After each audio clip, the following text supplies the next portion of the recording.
What's up, everyone, and welcome to Best Car Reviews. I'm Ben, and today we'll be dissecting the 2023 Chevy Silverado EV.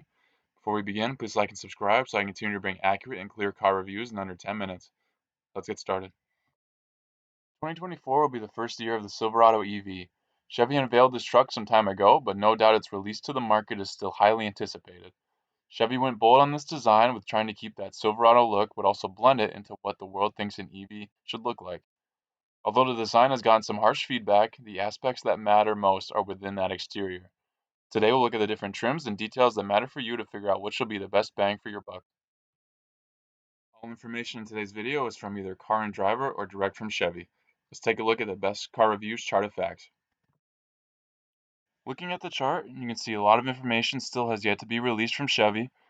We know that they will be releasing 6 trims for the Silverado EV, ranging from the WT all the way to the RST, and those are the two that we know most about. The WT will be their basic work truck option, starting at $42,000, and the RST will be the tricked out, all the bells and whistles trim for starting around an estimated $107,000. All these will be powered by 2 electric motors. We know the WT will have 510 horsepower, and the RST will have a stellar 664 horsepower. We also know the WT will be capable of towing 8,000 pounds. The RST will be capable of towing 10,000 pounds. The rest of the specific info on the rest of those trims in between will be released as those trims are released, which will be at a later date, not yet decided by Chevy. All these trims, though, will come standard with all-wheel drive and four-wheel drive option as well, and they're also said to have 400 miles of range on a full charge. Taking a look at the RST trim, guys, and we have no doubt a seriously cool truck. The more you look at it, the more you should like it, and there's a lot of details in this that you don't see initially when you look at the kind of step back broad picture, but when you take a close look, there's a lot of cool technology going on here. There's a lot of similarities with this truck to the GMC Hummer. It's going to share a lot of the same, frame, chassis, and a lot of the same features that Hummer has debuted. One of them being adaptive air suspension. Another cool thing about this RST is you'll have an option for a 24-inch wheel, which, if you don't know, that is absolutely massive and very cool.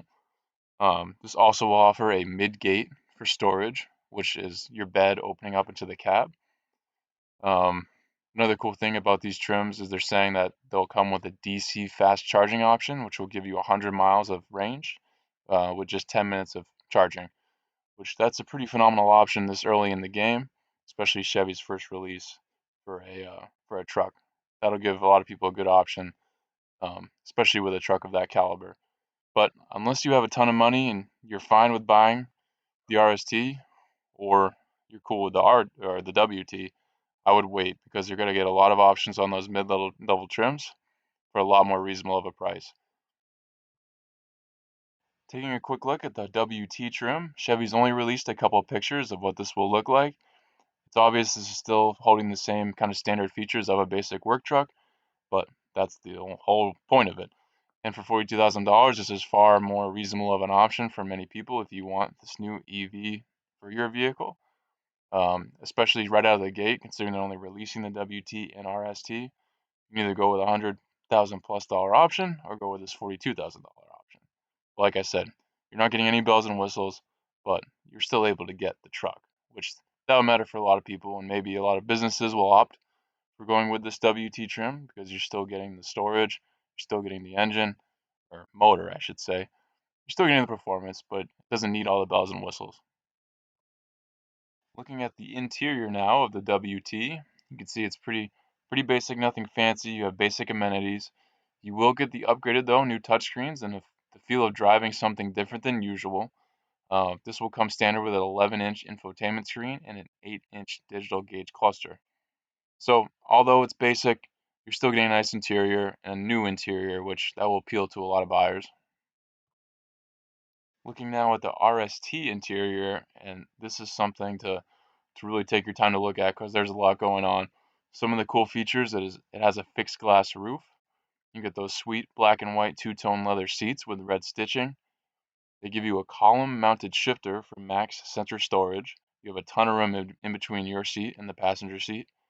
And this will come with a 17-inch infotainment and an 11-inch digital gauge cluster. So you're getting far bigger screens, which you should for a considerably larger price tag. But this interior is pretty cool. There's nothing else really like this. And it's kind of the direction the interiors will be going with EV cars. They want to be futuristic. They want to look different. They want to look cool. Especially for these prices, they need to be, or else people aren't going to justify that purchase. This is pretty much all we know from Chevy so far. It's looking like these trims are going to be great options. It'll be great to see those mid-level when they come out.